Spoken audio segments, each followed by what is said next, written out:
कांग्रेस के लोग अराजकता फैलाने का काम देश भर में, झारखंड भर में कर रहे हैं। पास्ट, प्रेजेंट, फ्यूचर सब चीज कांग्रेस जिम्मेवार है। आप जाएंगे हॉस्पिटल्स में 2-2 हजार 3-3 हजार जो रिम्स में पेशेंट है, उनके लिए खाना बनाने में अब परेशानी होंगी। चाहे वो व्यापारी किस्म के लोग हों या दुकानदारी लोग हो या अपने घर के लोग हों, किस तरह से गैस के लिए, डीजल पेट्रोल के लिए सबसे ज्यादा अगर हाहाकार होगा तो किसानों के बीच में होगा।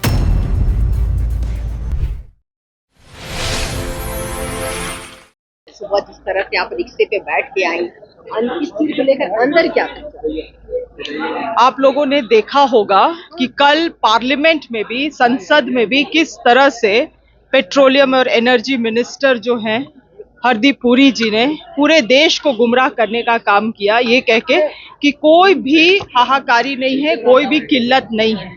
मगर आप देख रहे हैं, लगातार न्यूज में आप देख रहे हैं कि किस तरह से चाहे वो व्यापारी किस्म के लोग हों या दुकानदारी लोग हो या अपने घर के लोग हों, किस तरह से गैस के लिए, डीजल पेट्रोल के लिए हाहाकारी मची हुई है।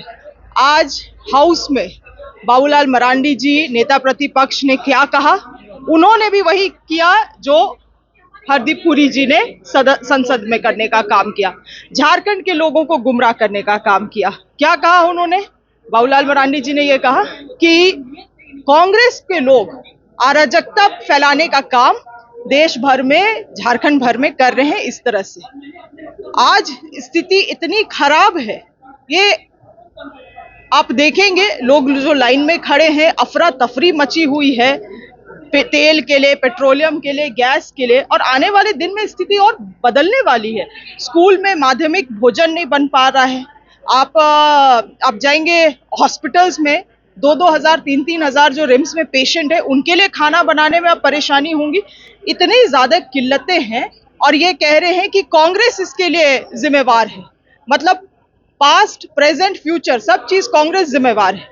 इनकी विफलता, इनकी शासन की विफलता को भी ये हमारे कांग्रेस के सर पे टिकरा फोड़ना चाहते हैं। इसलिए मैंने तो खड़ा होकर भी इस बात को कहा कि जो तेल का बैरल हम लोग $45 में खरीद रहे थे, आज के दिन में भारत $100 में खरीद रही है। आज मार्केट प्राइस $100 हो गया है। एक बैरल का प्राइस नहीं बढ़ेगा।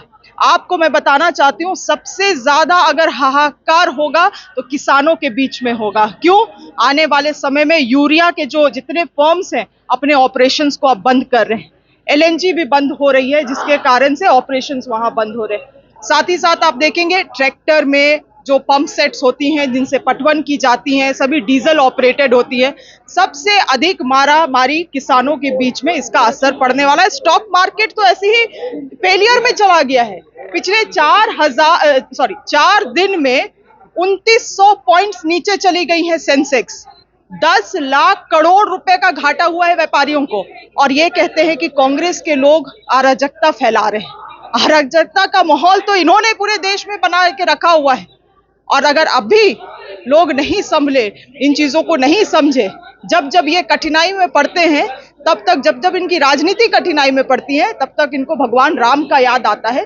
अब हम लोग जिस परिस्थिति में हैं, हम और आप, अब भगवान राम जी हमें बचाएंगे।